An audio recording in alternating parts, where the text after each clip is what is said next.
Siapkan kain kafan hingga keranda mayat untuk dirinya, Irfan Hakim, nggak mau repotin banyak orang. Tribunnews.com. Irfan Hakim sudah mempersiapkan kain kafan hingga keranda mayat untuk dirinya. Presenter Irfan Hakim ternyata memikirkan soal akhir hayatnya. Irfan Hakim sudah mempersiapkan kain kafan hingga keranda mayat untuk dirinya sendiri. Dikutip dalam kanal YouTube Intens Investigasi pada Kamis, 8 September 2022, Irfan Hakim mengaku telah mempersiapkan diri apabila ajal menjemputnya.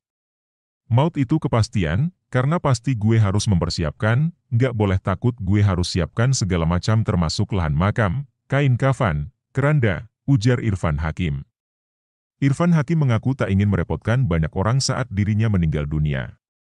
Sehingga, persiapan tersebut sudah ia sediakan sejak saat ini. Kenapa gue mempersiapkan itu semua? Karena gue nggak mau repotin banyak orang, ujar Irfan Hakim. Selain itu, Irfan Hakim tak ingin dinilai sebagai orang kaya yang tak peduli akan kematiannya. Selama ini, Irfan Hakim memang memiliki rumah megah hingga mobil-mobil mewah. Untuk itu, Irfan Hakim juga harus mempersiapkan rumah untuk masa depannya kelak di akhirat. Masa mobil mewah, rumah megah, tapi buat rumah masa depan gak ada persiapan, ujar Irfan Hakim. Sebagai contoh, Irfan Hakim menceritakan beberapa anggota keluarganya yang sudah tiada tanpa persiapan apapun. Dikatakan Irfan Hakim, adik kandung dan kakak iparnya telah pergi menghadap Sang Pencipta. Namun, karena kepergiannya mendadak sehingga tak ada persiapan. Adik aku namanya Dendi meninggal dunia saat usia 4 tahun, aku kelas 2 SD, kakak ipar aku meninggal setelah seminggu melahirkan anaknya, makamnya nggak ada karena dimakamkan di tempat umum, ujar Irfan Hakim. Lanjut, makam para saudara Irfan Hakim itu akhirnya hilang karena ditimpa oleh makam lainnya.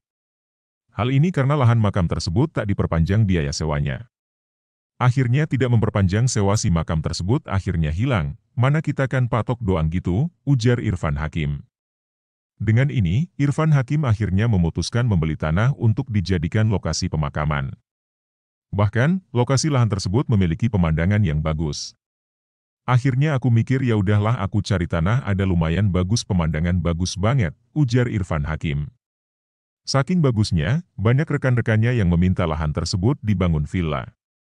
Namun, Irfan Hakim kukuh menjadikan lahan tersebut sebagai makam. Banyak teman-teman yang bilang ini buat villa, enggak ini buat rumah masa depan, ujar Irfan Hakim. Irfan Hakim dan keluarga sudah memilih lahan untuk dijadikan makam masing-masing. Udah ketahuan akan dimana-dimananya, jadi udah tertata rapi, ujar Irfan Hakim. Simak berita lainnya terkait Irfan Hakim.